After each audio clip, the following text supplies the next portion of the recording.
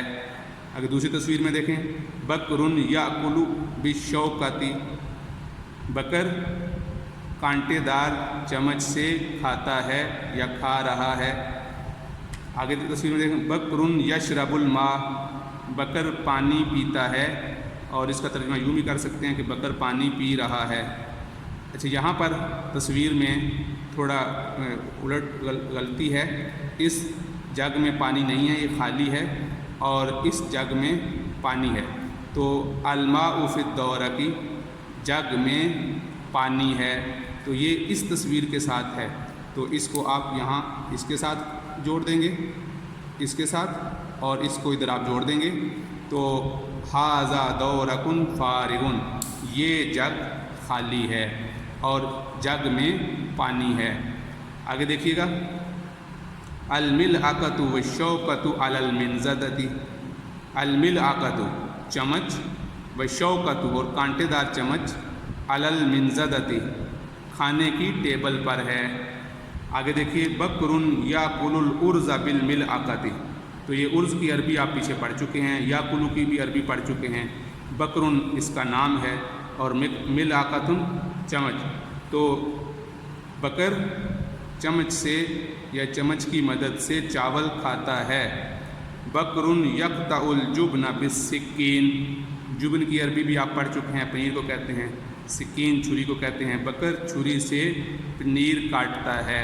پنیر ایک مکھن کی طرح سفید ایک چیز ہوتی ہے، جمی ہوتی ہے، اور اس کو چھری کی مدد سے کاٹ دیا جاتا ہے۔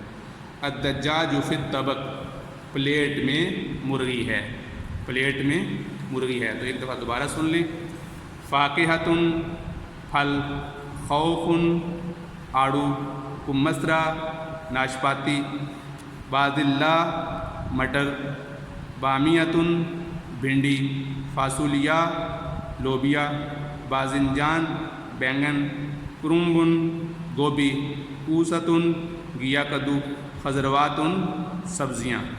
اسی طرح یہ چند جملے ہیں۔ بکرن یمسک السکین، بکر چھری پکڑتا ہے۔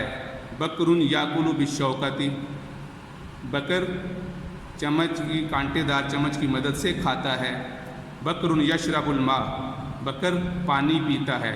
اس جگہ پر بکر کی جگہ آپ اپنا نام بھی لگا سکتے ہیں، مثلا اگر آپ کا نام محمد ہے تو محمد یشرب الماء، زید یشرب الماء۔ الماء فی الدورق، جگ میں پانی ہے۔ ھذا دورق فارغ، یہ جگ خالی ہے۔ الملعقۃ والشوکۃ علی المنضدۃ، الملعقۃ چمچ، والشوکۃ اور کانٹے دار چمچ، علی المنضدۃ دسترخوان پر ہیں۔ بکرن یاکل الارز بالملعقۃ، بکر چمچ کی مدد سے چاول کھاتا ہے۔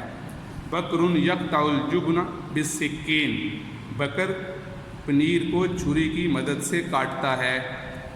الدجاج فی الطبق، مرغی پلیٹ میں ہے۔ تو بیٹا یہ کام آپ نے توجہ سے سننا ہے۔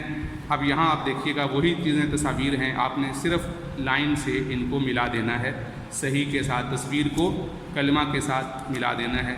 یہ اسی طرح اس صفحہ پر بھی یہی ہے، اور یہاں پر بھی یہ جملے لکھے ہوئے ہیں اور سامنے تصاویر بنی ہیں، تو آپ نے صحیح جملے کو صحیح تصویر کے ساتھ جملے کو ملا دینا ہے۔